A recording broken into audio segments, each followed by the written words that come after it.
नमस्कार दोस्तों, ये 4वीं न्यूज़ यूट्यूब चैनल पर आपका स्वागत है।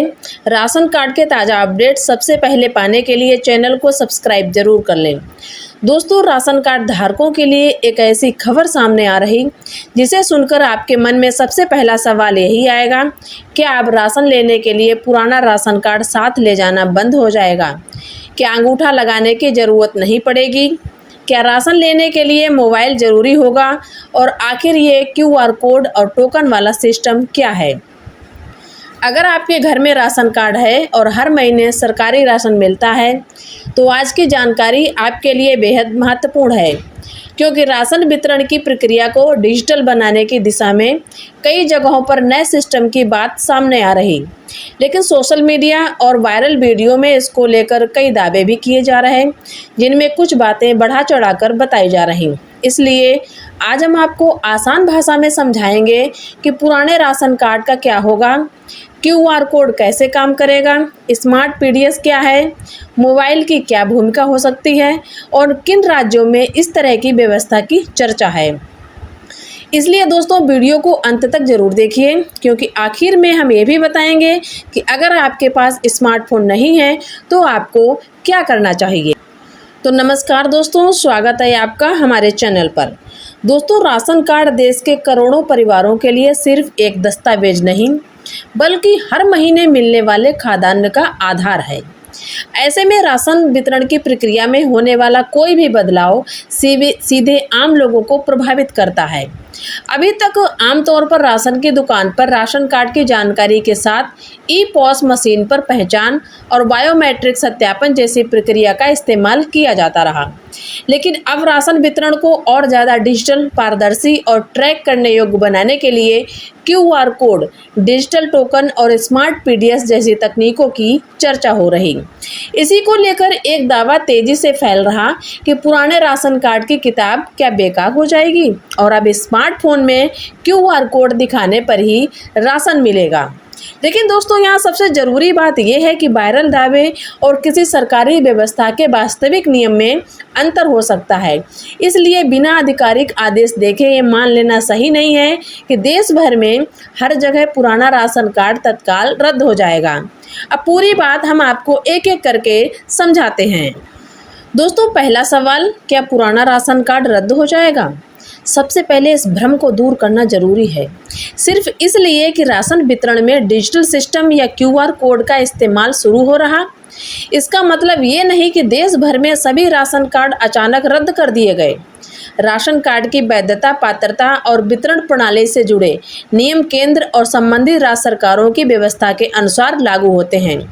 इसलिए अगर किसी राज्य में नई तकनीकी व्यवस्था लागू होती है तो वहां उसके लिए अलग प्रक्रिया या निर्देश जारी किए जा सकते हैं। इसलिए अगर आपके पास पुराना राशन कार्ड है तो उसे तुरंत फेंकने की ज़रूरत नहीं। जब तक आपके राज्य की ओर से स्पष्ट आधिकारिक निर्देश नहीं आता, अपने सभी जरूरी दस्तावेज सुरक्षित रखें। यानी वायरल वीडियो देखकर राशन कार्ड को फेंक देना बिल्कुल सही फैसला नहीं होगा। दूसरा सवाल, क्यूआर कोड वाला सिस्टम क्या है? अब समझिए क्यूआर कोड की पूरी कहानी। क्यूआर कोड यानी ऐसा डिजिटल कोड जिसे मोबाइल या स्कैनर के माध्यम से पढ़ा जा सकता है। अगर किसी सरकारी पीडीएस व्यवस्था में क्यूआर आधारित सत्यापन लागू किया जाता है तो लाभार्थी की पहचान और राशन वितरण की जानकारी डिजिटल तरीके से सत्यापित की जा सकती है। इसका उद्देश्य ये हो सकता है कि राशन वितरण की प्रक्रिया में ज़्यादा पारदर्शिता आए और सिस्टम में यह रिकॉर्ड रहे कि किस लाभार्थी को कितना राशन दिया गया। यानी भविष्य की डिजिटल व्यवस्था का मुख्य उद्देश्य सिर्फ मोबाइल से राशन दिलाना नहीं, बल्कि राशन की पूरी सप्लाई चेन को डिजिटल तरीके से ट्रैक करना। तीसरा सवाल, अब क्या अंगूठा लगाने की ज़रूरत नहीं होगी? ये सवाल बहुत महत्वपूर्ण है। अभी कई जगह राशन वितरण में ई-पॉस मशीन के माध्यम से बायोमेट्रिक ऑथेंटिकेशन किया जाता है। इसमें लाभार्थी का आधार आधारित सत्यापन या उपलब्ध स्थानीय व्यवस्था के अनुसार पहचान की जाती है। बुजुर्ग लोगों और ऐसे लाभार्थियों को कई बार परेशानी हो सकती है जिनके फिंगरप्रिंट मशीन में ठीक से मैच नहीं होते। उम्र बढ़ने के साथ उंगलियों के निशान हल्के पड़ सकते हैं। मशीन या नेटवर्क की समस्या भी हो सकती है।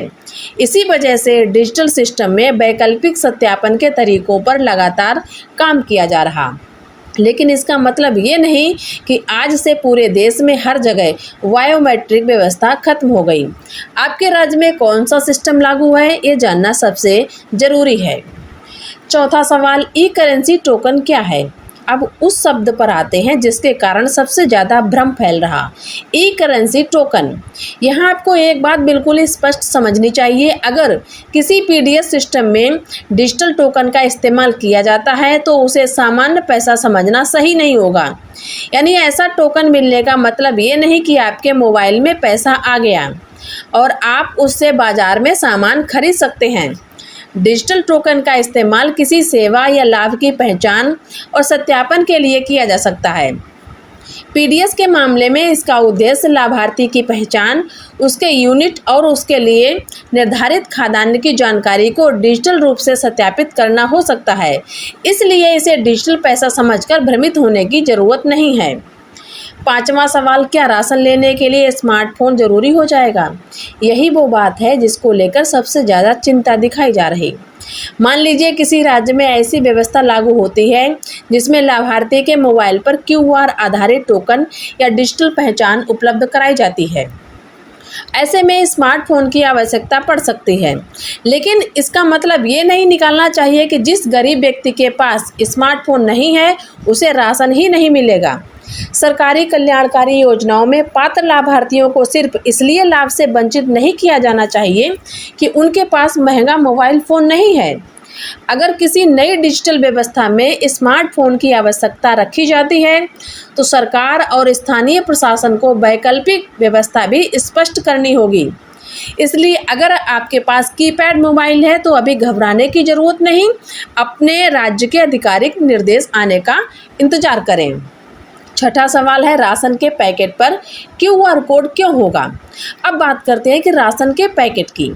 डिजिटल सप्लाई चेन का एक बड़ा फ़ायदा ये है कि खाद्यान्न को गोदाम से लेकर वितरण केंद्र और फिर राशन की दुकान तक ट्रैक किया जा सकता है। अगर पैकेजिंग पर कोई यूनिक कोड या क्यूआर आधारित पहचान होती है तो सिस्टम में यह जानकारी दर्ज की जा सकती है कि वो पैकेट या खाद्यान्न किस बैच से आया और किस प्रक्रिया से गुजर रहा। इससे कालाबाजारी और सप्लाई में गड़बड़ी को कम करने में मदद मिल सकती है। उदाहरण के तौर पर अगर किसी डीलर को 100 यूनिट का राशन भेजा गया और सिस्टम में वितरण के दौरान सिर्फ 80 यूनिट दर्ज हुए तो रिकॉर्ड के आधार पर अंतर की जांच की जा सकती है। यही डिजिटल ट्रैकिंग का सबसे बड़ा फायदा है।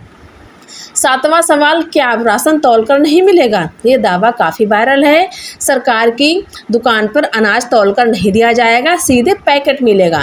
लेकिन यहाँ भी राज्य की व्यवस्था देखना जरूरी है। जहाँ पैकेज्ड खाद्यान्न की व्यवस्था लागू की जाती है वहाँ पैकेट का वजन पहले से निर्धारित हो सकता है। इसका फ़ायदा ये हो सकता है कि हर पैकेट का वजन और पहचान पहले से दर्ज रहे। लेकिन देश भर में एक ही समय पर हर राज्य में एक जैसी व्यवस्था लागू हो गई, ऐसा मान लेना सही नहीं है। आपके जिले में किस तरह का वितरण हो रहा है ये स्थानीय सरकारी आदेश से स्पष्ट होगा। आठवां सवाल, किन राज्यों में लागू होगा? अब आते हैं सबसे महत्वपूर्ण सवाल पर। वायरल जानकारी में मध्य प्रदेश, दिल्ली का नाम लिया जा रहा है और कहा जा रहा है कि बिहार, उत्तर प्रदेश, झारखंड में भी जल्दी व्यवस्था लागू की जाएगी। लेकिन दोस्तों, किसी भी राज्य में नई व्यवस्था लागू होने की पुष्टि के लिए राज्य सरकार, खाद्य एवं रसद विभाग, संबंधित आधिकारिक पोर्टल का आदेश देखना सबसे जरूरी है। इसलिए सिर्फ सोशल मीडिया पोस्ट या वीडियो देखकर ये मत मानिए कि आपके जिले में अगले महीने से नियम बदल गया। अगर आपके राज्य में क्यूआर आधारित पीडीएस व्यवस्था लागू होती है तो सरकार आमतौर पर संबंधित विभाग, राशन डीलर, स्थानीय प्रशासन के माध्यम से जानकारी देगा। नौवां सवाल, डीलर के लिए क्या बदलेगा? अगर डिजिटल क्यूआर आधारित सिस्टम लागू होता है तो राशन डीलर की भूमिका भी बदल सकती है। पहले डीलर ई-पॉस मशीन के माध्यम से लाभार्थी की पहचान करता था और वितरण की एंट्री करता था। डिजिटल सिस्टम में QR scanning, online record, package tracking और डिजिटल वितरण जैसी प्रक्रियाएं बढ़ सकती हैं। इससे सबसे बड़ा फायदा ये होगा कि राशन वितरण का रिकॉर्ड ज़्यादा आसानी से देखा जा सकेगा। कितना राशन आया, कितना वितरित हुआ, कितने लाभार्थियों को मिला, कितना स्टॉक बचा और इन चीज़ों का डिजिटल रिकॉर्ड रखना आसान हो सकता है। 10वां सवाल, गरीब परिवारों पर इसका क्या असर होगा। अब बात सबसे महत्वपूर्ण है कि आम राशन कार्ड पर इसका क्या असर पड़ेगा। अगर डिजिटल सिस्टम सही तरीके से लागू होता है तो इसके कई फायदे हो सकते हैं। पहला फायदा, राशन वितरण में पारदर्शिता बढ़ सकती है। दूसरा फायदा, फर्जी या डुप्लीकेट रिकॉर्ड की पहचान आसान हो सकती है।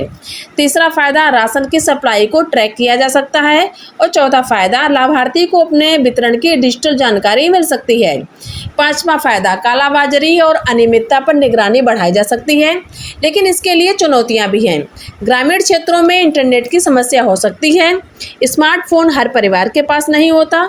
बुजुर्ग लोगों के लिए डिजिटल प्रक्रिया कठिन हो सकती है। मोबाइल खराब होने या नंबर बदलने की स्थिति में परेशानी हो सकती है। और सबसे महत्वपूर्ण, अगर डिजिटल सिस्टम में तकनीकी समस्या आती है तो राशन वितरण प्रभावित नहीं होना चाहिए। इसलिए सरकार को डिजिटल व्यवस्था के साथ ऑफलाइन या वैकल्पिक व्यवस्था भी स्पष्ट करनी चाहिए। दोस्तों, अगर आपके पास राशन कार्ड की पुरानी किताब है तो उसे अभी फेंकिए मत। अगर आपका राशन कार्ड चालू है, आपका नाम पात्रता सूची में है, आपको राशन मिल रहा है, तो अपने दस्तावेज सुरक्षित रखें। Aadhaar card, ration card, mobile number और बैंक से संबंधित जानकारी को भी सुरक्षित रखें। और किसी अनजान व्यक्ति को OTP, आधार नंबर, बैंक पिन या अन्य संवेदनशील जानकारी बिल्कुल ना दें। अगर कोई व्यक्ति आपसे कहे कि QR कोड बनाने के नाम पर पैसे दो, मोबाइल पर आया OTP बताओ, तो सावधान हो जाइए। सरकारी योजना के नाम पर साइबर फ्रॉड भी हो सकता है। तो दोस्तों, पूरी खबर यही है कि